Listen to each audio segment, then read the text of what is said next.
Welcome, everybody. I'm Judy Bratz, and I'm a proud board member of the Women's Shelter and Support Center here in Rochester. You just look around this room, and I'm so truly grateful to see so many of you here. Um, can you all see me? Is this camera close enough for you guys to see me? I said, Kim, please, can you put it? No, it's right here, Judy, right here. Okay. So anyway, and I also want to preface this before I finish my welcome, that I did test myself for COVID this morning, and I'm negative. I just got that darn Minnesota cold, so I apologize when I will have to maybe cough a little bit. But anyway, okay. So back to welcoming you. It's so wonderful to see so many women shelter supporters and friends and colleagues here today. So, and let's also say hello to our online guests. And I think that's why this camera is so close. But we're glad you're here virtually also. So you all are in for a wonderful, wonderful hour with us. As we come together to support and empower one another, I want to share a personal experience that I've been through.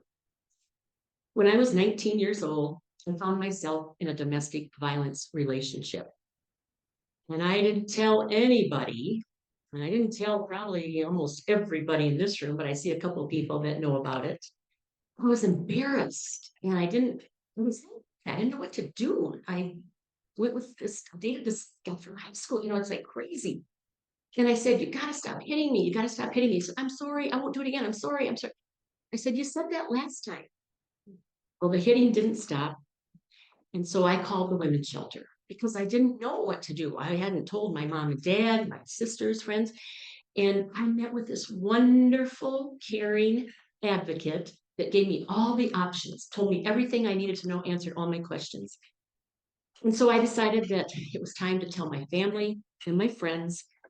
I prayed a lot and I got out of that situation. So the women's shelter has such a special place in my heart. And I can't thank you enough for taking time to join us today. Together, we can break the cycle of domestic violence and create a society where everyone feels safe and valued and empowered. Okay, let's get started. The first person I'd like to introduce is Vicki Ernst. Vicki is an experienced nurse leader currently serving within the Mayo Clinic health system. She brings over 23 years of invaluable experience to her role there, having worked primarily in the emergency department and critical care settings. In addition to her professional commitments, Vicki is our current president of the Rochester Area Women's Shelter and Support Center. So thank you, Judy. We're very fortunate to have Judy as part of our women's shelter. So thank you, Judy, for being MC today. Good afternoon. Welcome to the Women's Shelter and Support Center's Transforming Lives event. I am Vicki Ernst, and I am president of our Women's Shelter and Support Center Board of Directors. I'd like to start off with a special thank you to our generous diamond sponsor, Think Bank, for all of their support for today's event. Thank you to our hardworking team members. Without their efforts, we wouldn't be here today. Here at the Women's Shelter and Support Center, our vision is for women, individuals, and families to have the freedom and dignity to live safely in our communities. Today, we will highlight the stories of our work. We are honored and delighted to announce a very special addition to today's event that truly underscores the significance of our cause. Joining us in spirit and solidarity is Senator Klobuchar, who has graciously prepared a heartfelt video message for us today. Shelter and Support Center. It is such a privilege to speak to such an amazing organization whose work is so critical for the women of Southeast Minnesota. I wish that I could be there in person with you. I want to thank your executive director, Artise Thomas, and your new board president, Vicki Ernst, for the opportunity to speak to you tonight. And Jeannie and Marie, thank you for sharing your stories. The story of this organization is one of courage, community service, and compassion.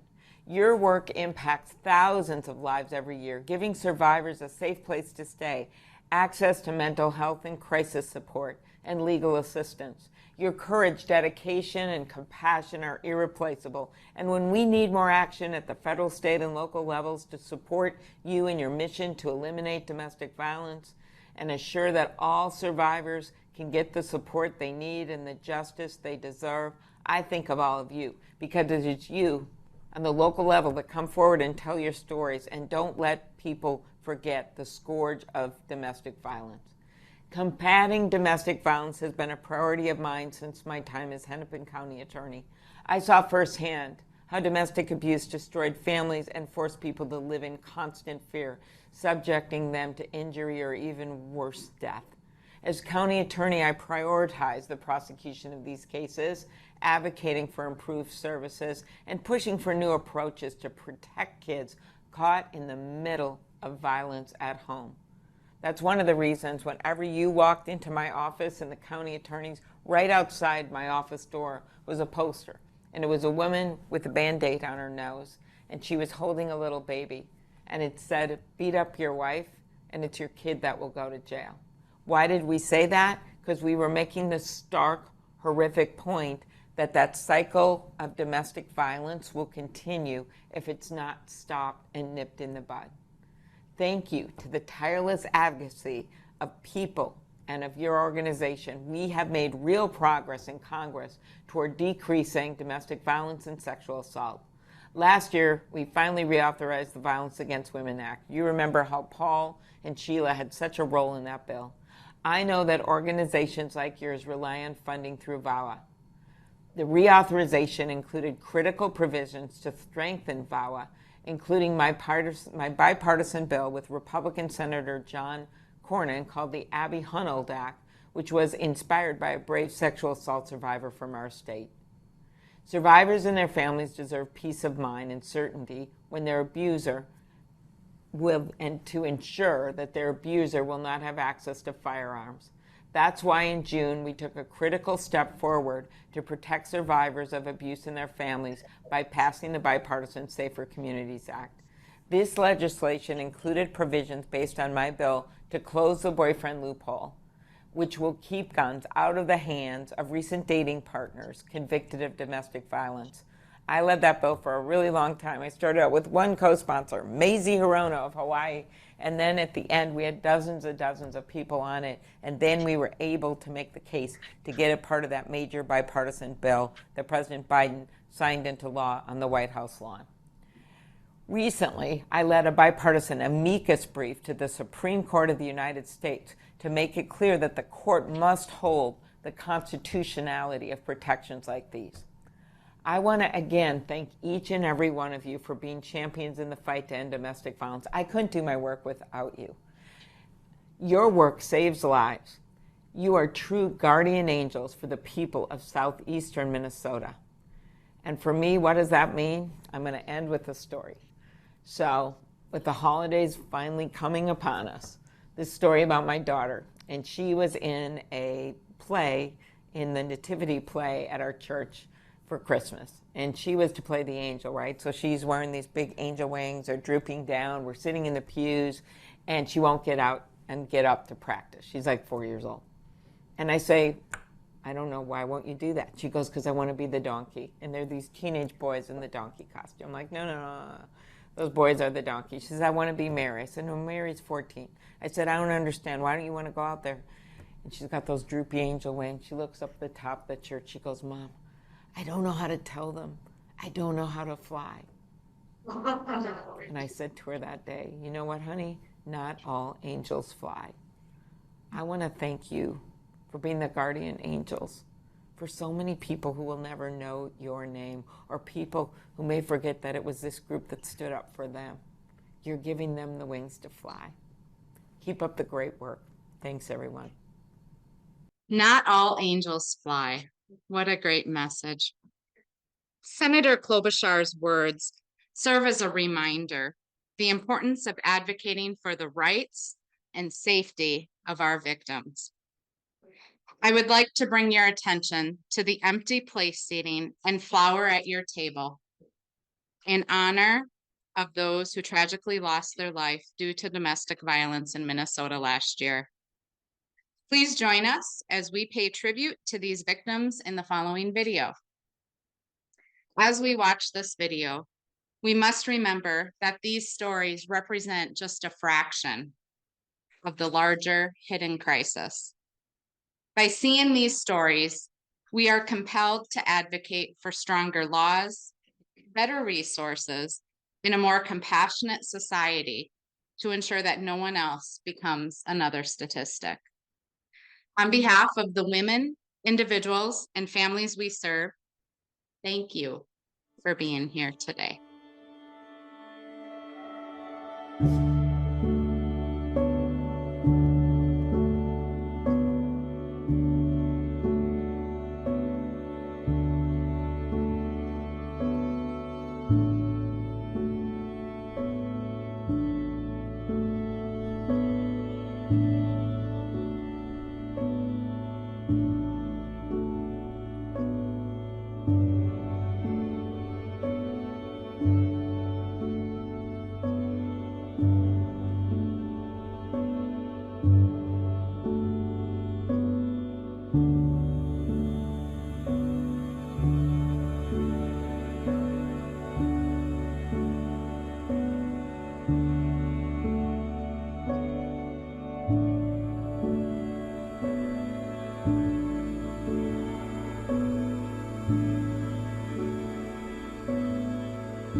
Thank you, Vicki, for helping us get the program started. And isn't seeing those individuals, it just puts everything in perspective, doesn't it?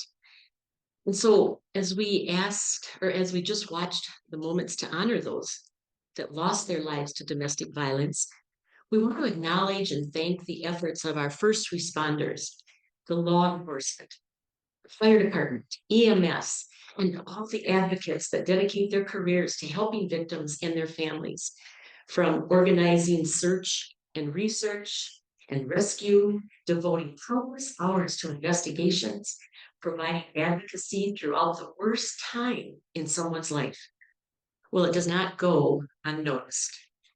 So we'd love to have any of our first responders that are in the room, please stand so we can acknowledge you and thank you.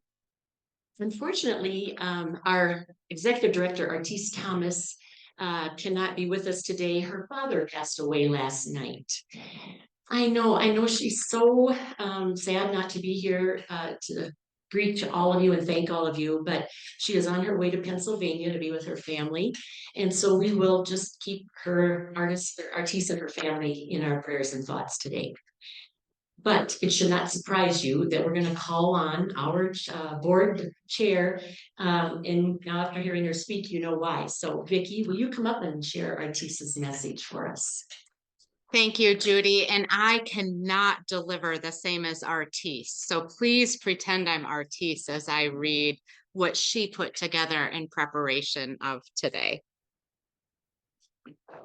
Thank you all for taking the time out of your busy schedules to learn more about the Women's Shelter and Support Center and some of the remarkable individuals that we serve.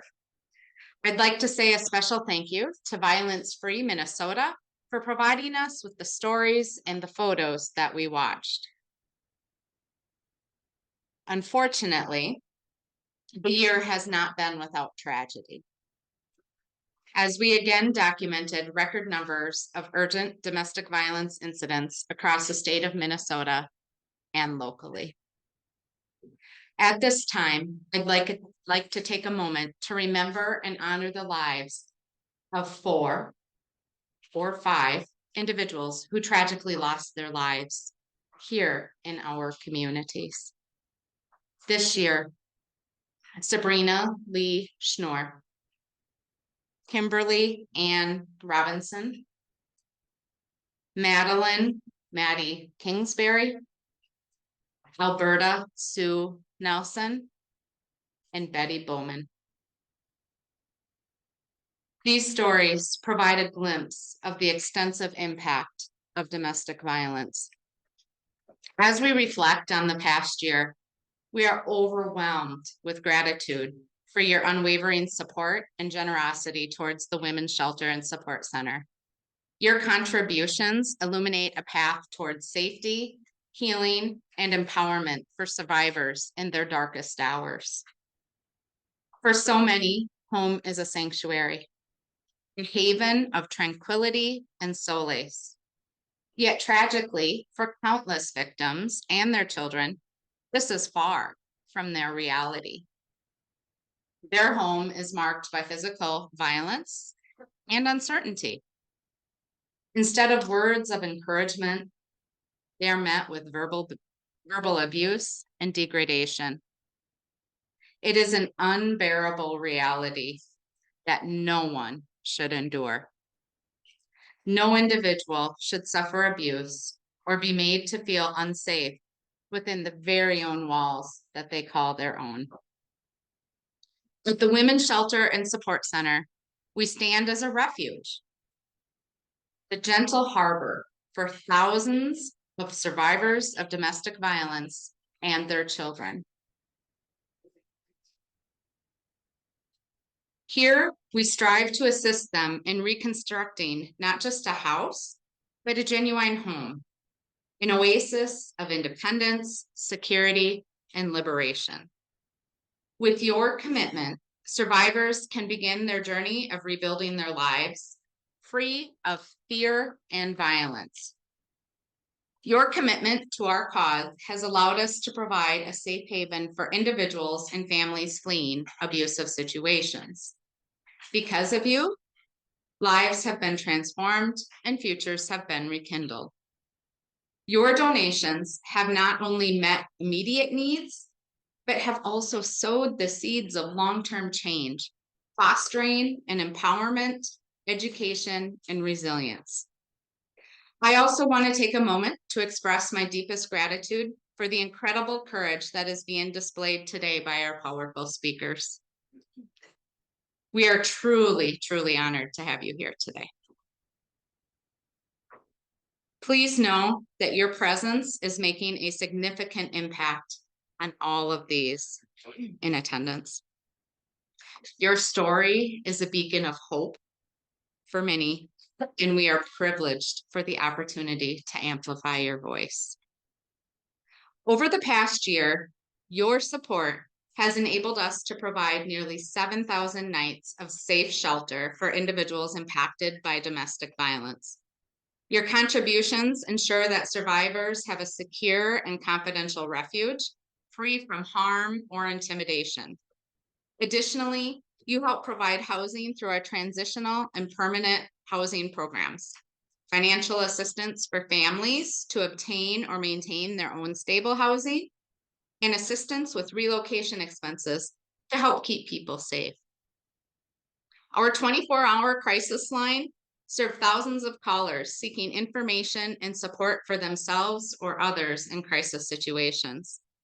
Individuals received supportive advocacy services, safety planning, assistance with restraining orders, and support with civil and criminal court needs.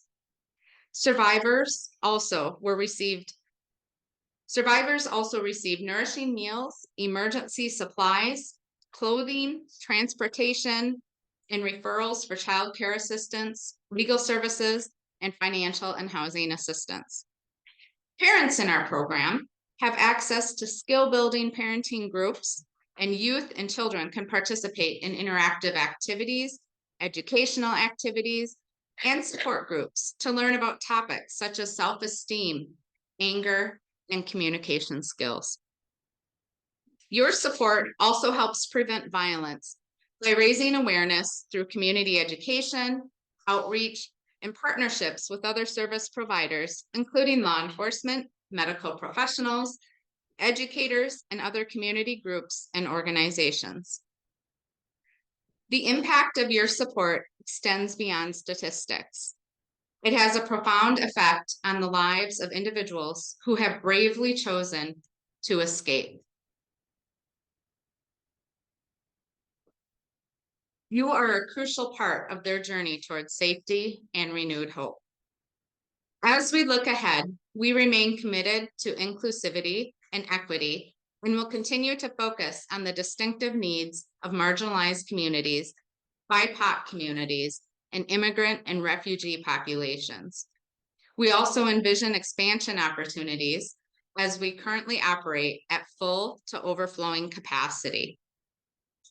The struggle to meet the ever-growing needs of our community is more critical than ever, as shelters have had to close due to budgetary constraints and funding cuts. Your support will help meet critical service needs through the development of new positions within our organization, such as dedicated criminal justice advocates, community intervention advocates, and additional rural advocates. Through these strategic enhancements, we aspire to foster a more just and inclusive society. Your belief in our mission keeps us inspired and motivated to strive for greater impact. I extend a heartfelt invitation for you to make a meaningful impact in the life of an individual or a child within our community, striving to break free from the cycle of violence. Will you lend us your support in forging a transformative journey towards healing?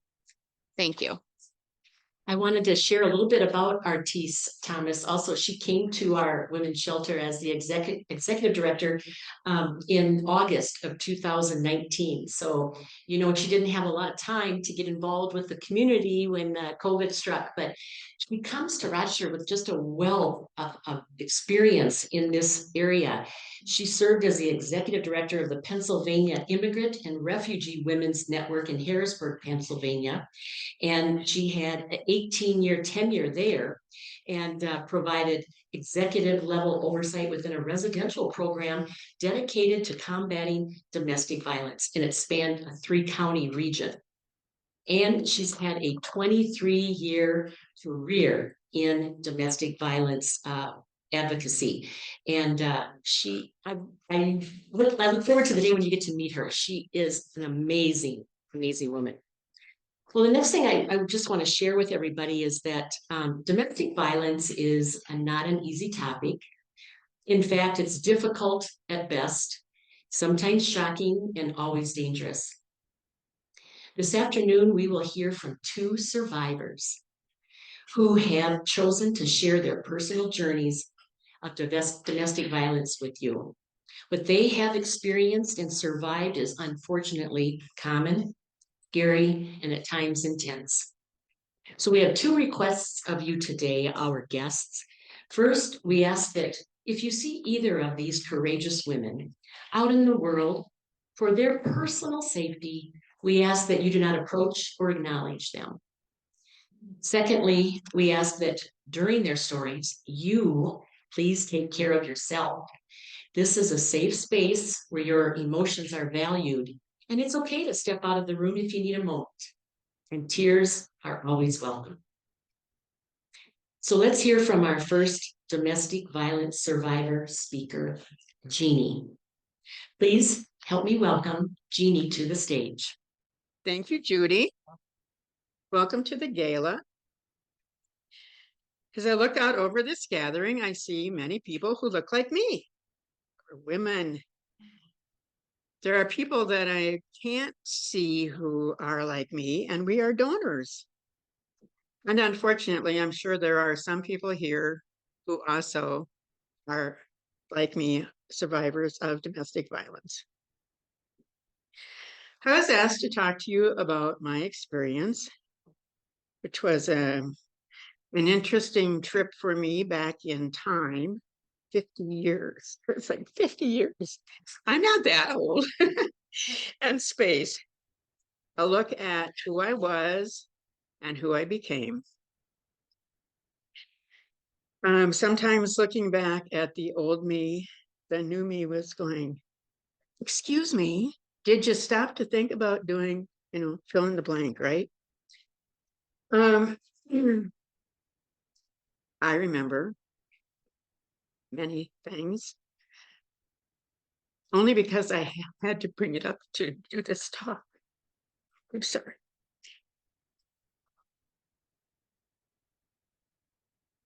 I remember being thrown across the bed and being choked. I remember him hitting me. I remember his anger. I remember walking around on eggshells, wondering what I was going to do wrong next, or if I could ever do anything right. I remember when he said that he was going to kill me and our son. I'm sorry, excuse me. Oh, that was bad. I'm sorry. Oh. I remember sitting on the floor in the dining room with my 18-month-old son in my lap, reading him stories. And his father was in one of his favorite positions, laying on the couch. And he was in the middle of a rant about something I either did or didn't do. But in every sentence, I was being called an effing bitch. Sorry. And I sat there and wondered, is my son going to think that that's who I am? Is that what he's going to call me when he gets older? People ask, why don't they leave? It's so simple. The better question would be, why do you stay? Well, I'm sorry, I thought I loved him. I actually thought that I could get him to change. Can you imagine? That wasn't working out too well. I didn't know where we would go, what we would do, what was going to happen to our pets. Somebody finally told me about Women's Advocates, one of the first shelters in Minnesota. It had only been open a couple of years before I went there. I was there for about 6 weeks, trying to get my life back into order. And then I came to Rochester. And I came to Rochester to go to school. Out at the college, there was a flyer on a bulletin board about a divorce support group. And I didn't want to go because I was ashamed for being in the middle of a divorce, getting a divorce. But I decided to go anyway. And the divorce group was being led by a woman whose name is Dorothy Krupp. She was from the Women's Resource Center. So I thank her. And I talked to her afterwards, and she said, you know, there's some women that I would like you to talk to. And I said, well, okay, fine. And so one evening in September of 1976, 3 other women joined me in my apartment. 2 of them were members of the Rochester chapter of NOW, and one of them was a survivor of a 20-year marriage that had a lot of domestic violence in it. One of the members of the Rochester NOW moved shortly thereafter. And so she was not as actively involved in what happened next. Marilyn Brody from Rochester NOW, Mary Overton, who was the survivor of the 20-year marriage, who volunteered at the Women's Resource Center, and I decided that it was time and we were going to birth a shelter in Rochester. So for the next 2 years, we answered the phone. We did housing in our own apartments and houses. We did public education. We testified before the state legislature. And in 1978, right before I left to continue my education, we were awarded a grant from the Department of Corrections for the first physical shelter. So this is the first time that I have been able to speak since I left in 1978. So I want to thank my board of directors and all of the volunteers and the members of the Rochester NOW for helping everything come to fruition. What I see at Women's Shelter and Resource Center is far more than we ever even dared to dream of.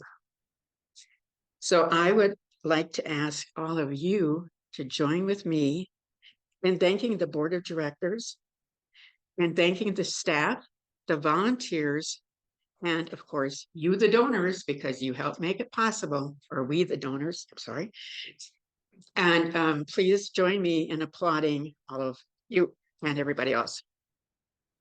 Another thing I see that has surprised me over the years I've been involved with women's shelters is the variety of ages. There's no specific age group, no gender, no race. It's everybody. It affects everybody. So thank you so much, Jeannie, for sharing that story with us. Your courage is an inspiration to all of us. And I appreciate all the work you did in those early stages so that we have more to offer today. Okay, our next domestic violence survivor speaker is Marie. Please give a warm welcome to Marie. So growing up was okay. It wasn't great, but wasn't bad. I definitely made some questionable life choices that weren't in the direction of an ideal life, but I did it anyway. And I would just say that growing up, I never got to observe the dynamics of what a healthy relationship looked like. I got to a point in my life where I was content, proud, and enjoyed getting up every day and doing whatever may have been that I ended up falling back into some old ways and going back down to a road I didn't want to go on. So I decided to go to treatment. I was very quiet, reserved, and kind of kept to myself. This is where I met George. It didn't matter if he and I were in a room full of people or it was just me and him. He made me feel seen every single time. This continued throughout the whole time I was there, which made me decide I was going to pack up my life and go out of state and start a new one somewhere else. George ultimately convinced me that it'd be better if I would just moved in with him and his parents. I started working pretty quickly, and it wasn't long until he was dropping me off and picked me up for work using my car. Then, multiple days out of the week, I ended up sleeping outside or in the back janitor closet at work because he never came to pick me up, never answered my phone calls, and I wasn't allowed a key to the house. When I would confront him, he would get super angry and somehow turn it around like it was my fault. It became such a problem that I wasn't allowed to go back to work. He locked me inside of his room and said if I would try to leave, he would punch me, kick me, or throw stuff at me. Once I had no more money, he to give him, he would let me go to work for a week or so. He'd be super nice, apologetic until payday came. Then his whole demeanor would change, and I was locked right back into the room. And I got to the point if I even breathed wrong, I would get punched in the face or kicked in the stomach.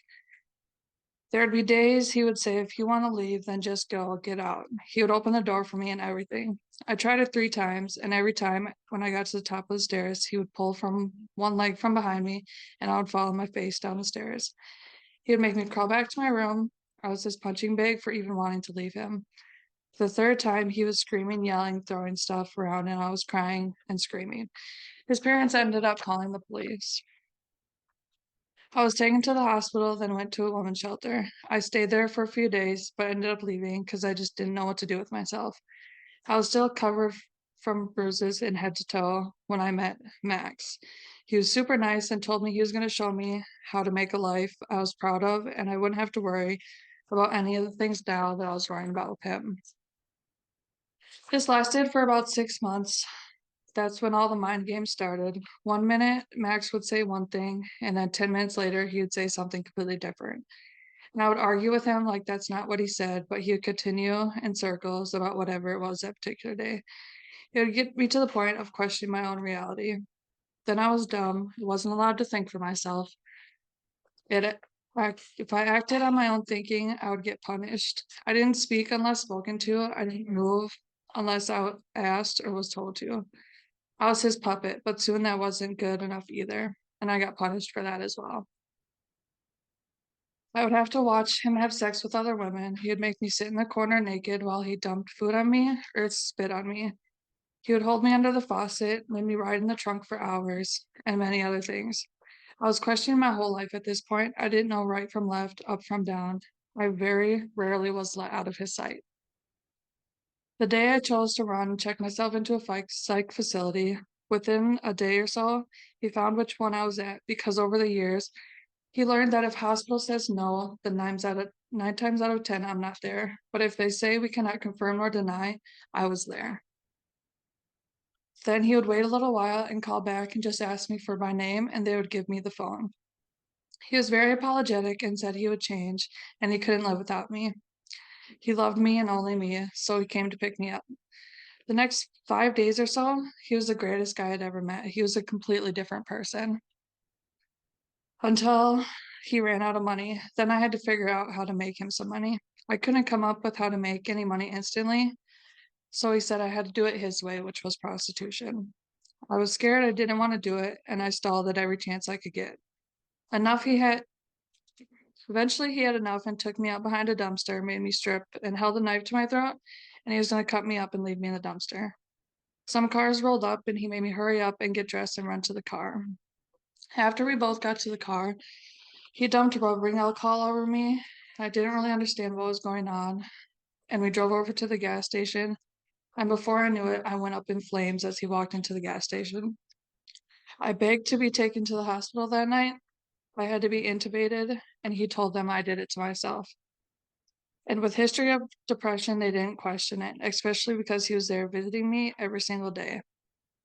While I had a tube down my throat, he would be there talking to me, trying to convince me that I did it to myself.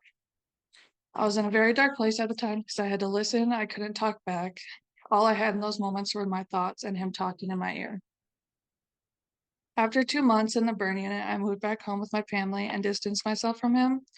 After about 9 months, I was back on my own and ended up in contact with him. The first month was great. He was the greatest man I had ever met once again.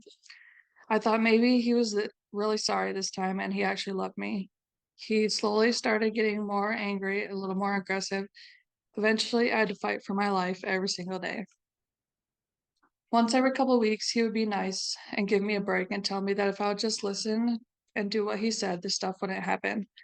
I tried my best to do what he said, but it was never good enough.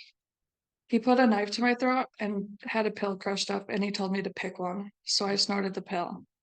The next thing I know, I wake up covered in dirt while he's dumping water on me, yelling at me to get up. I realized I was in the middle of a graveyard. That's the moment I knew if I didn't get out, I was gonna die. The next 4 days, I didn't get more than 20 minutes without him putting his hands on me. The first chance I got to run, I took it. I went to the hospital to try and get some help, and that's when I found out I was pregnant, and I knew I had to figure out something to change my life. I started attending domestic violence support group through the Women's Shelter and Support Center, which has been helping me a lot, teaching me how to overcome what I've been through personally and how to still be a good mother at the same time. A lot of times when women go through domestic violence situation, they lose a lot of themselves. So when they get out, they have a hard time knowing how to navigate life in any aspect. I have loved all the workshops that I have been able to attend, from finances to healthy relationships, through my time working with the women's shelter. The advocates have helped me create a safety plan for me and my daughter. And they're here to help me update and fine tune the safety plan whenever I need to. Even though I had chose to leave the shelter at one point when I was ready to come back and wanted to help, they were there to help me with whatever I needed. I've been away from my abuser now for about a year, and I am going to be starting school in January and just created a safe environment for myself. Thank you. Well, she is definitely the definition of a survivor. And Jeannie too, thank you so much for sharing that story. The strength and resilience leaves us in awe. I can't believe it. So thank you, Jeannie and Marie, for sharing your stories with us. We are honored that both survivors are with us today and that they're paying it forward to be a voice, not only for themselves, but also for those who are not yet free. Okay, the next person that I'd like to introduce is Dr. Bobby Gostow. Bobby is a board member of the Women's Shelter and Support Center and has been on the board since 2021. Bobby is the Vice President Emeritus at Mayo Clinic, a former president of the Mayo Clinic Health System, former OBGYN department chair, and a gynecologic oncologist. Currently, she is a motivational speaker on values-based leadership, women in leadership. Please help me welcome Dr. Bobby Gostow. Well, you've heard our thanks many, many times, but it's impossible after those stories to start with anything except more thanks for the courage to tell stories and for the commitment to be here.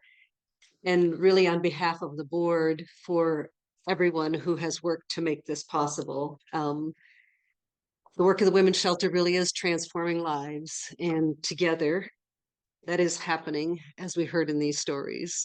I loved hearing the courageous beginning with 3 apartments and people coming into your own apartment for safe shelter. One of the revelations that I experienced when I became a board member for the Women's Shelter and Support Center is that all of the life-saving and life-restoring work performed by the Women's Shelter is supported by grants and philanthropy.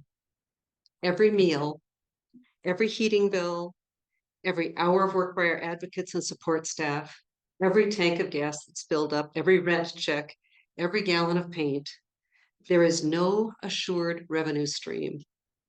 This is work made possible by private and government grants, painstakingly written and renewed one grant at a time, and by people like you. It's the only way this work gets done. Today, you've heard how the Women's Shelter and Support Center saves lives, restores hope, and changes future. It's my privilege to be the person who's here to ask you very specifically to make a financial investment to support the life-saving work of the shelter. and to ask you to help us grow the Women's Shelter Giving Society. Before moving forward, we want to express our profound appreciation for Leadership Society donors. They're listed in your brochure and on screen, who've already joined the Women's Shelter Giving Society by contributing generous leadership gifts in support of our work. This will go a long way toward the goal of serving every victim of domestic violence here in Rochester and our surrounding Southeast Minnesota communities. Thank you to these donors for their support and for inspiring all of us to join with you today. If you've been inspired by what you've seen today and you'd like to support critical services of the Women's Shelter and Support Center, I invite you to give in whatever amount works for you. If it's possible for you to join me as a member of the Giving Society with a multi-year contribution, please do so today and commit to that today. I'm delighted to share the good news that the Mayo Foundation for Medical Education and Research has made a generous grant, and it's a gift to challenge us today. The grant or the gift will match new multi-year Giving Society gifts up to $10,000. With their support and your gifts, we'll be able to go even further than we could alone, serving Dodge, Fillmore, and Olmsted County and all of southeastern Minnesota. At this time, I'd like to ask you to take out your pledge card. So you've got the little booklet, and inside is a pledge card and envelope. There's a secure online form that can also be accessed on your phone using the QR code that is available on the back here, and you're seeing it up on the screen there. Or there's a link that's seen in your program brochure. For those of you watching online, you are part of our gathering today. We don't want to forget you. For those of you watching online, please use your phone to scan the QR code on the screen, or open the chat box and click the link that's part of the remote display for this. So we need all of you, those present today and those watching. I think it's fairly self-explanatory, and time is short, and we're always committed to getting you back to your busy lives. So I want to really just make sure that it's clear. Starting at the top of the card, the Women's Shelter and Giving Society pledge gives you an idea of what the levels and what can be accomplished with these defined levels. Everything from the Saving Lives level, which allows us to support one person with shelter, food, support service, and criminal justice advocacy for a year. And it goes up to level 4, the Inspiring Tomorrow, a pledge to $10,000 for 5 years that can help 40 families to obtain safe housing after they leave the shelter. There's spots in, there's places in between also, and challenges in between, but these multi-year gifts are critical to ensuring that we can provide the services during unexpected challenges, such as what we faced in COVID, such as the financial and uncertainties in the economy and other hardships. In short, these multi-year gifts help us to plan, not just to get through today, but to look forward to what do we need to do 6 months from now, 12 months from now, 4 years from now. And remember, your multi-year gift will be enhanced by the matching gift from the Mayo Foundation if you are a new contributor to the multi-year gifts. For those of you who might prefer to give at a different level than one of the defined gifts here, that's great. Figure out what feels meaningful to you, what feels right for you, and fill in that in the line that's next to how much you'd like to give and for how many years. If your gift is for $1,000 or more for 5 years, you'll become a member of the Giving Society. If your gift doesn't reach the level of one of the named levels here, or if it's right for you today to make a one-time donation, we thank you. Sometimes people have told us that these levels can be daunting, and every gift matters. Collectively, we move this initiative forward, and we are grateful to gifts of all sizes that make this work possible. So with that, I'm going to close, except for saying that there are people who will help you to fill this out if it's confusing or if you have questions. The helpers, do you want to raise your hand so that people know who you are and where you are around the room? Please reach out to these folks, or any one of us that's got board member on there would be happy to help you. If you're online filling it out, know that in order to even sign in for this, you were accessing Barbara Schramm's email. So use that again and ask for help if there's anything confusing. What we're hoping is that you'll fill it out today, put it in an envelope, drop it off. People will be circulating around and ready to pick it up. If not today, take it home with you, but remember how dangerous it is to tuck it behind somewhere and never see it again. We are all about transforming lives, so we really do hope that you contribute today or make a sincere commitment to take it home and give your gift and help us to continue this incredible work. And with that, I will re-invite our marvelous MC back to the microphone. Okay, so before we end, you guys get that soup eaten up. It's good. We want to thank and recognize the women's shelter staff. These individuals are so kind, empathetic, thoughtful. I had about 20, and I probably don't know all of them, but they are just amazing people. And so I would love to have you stand if you're an employee of the women's shelter so we can acknowledge and thank you. Unique people, wonderful people.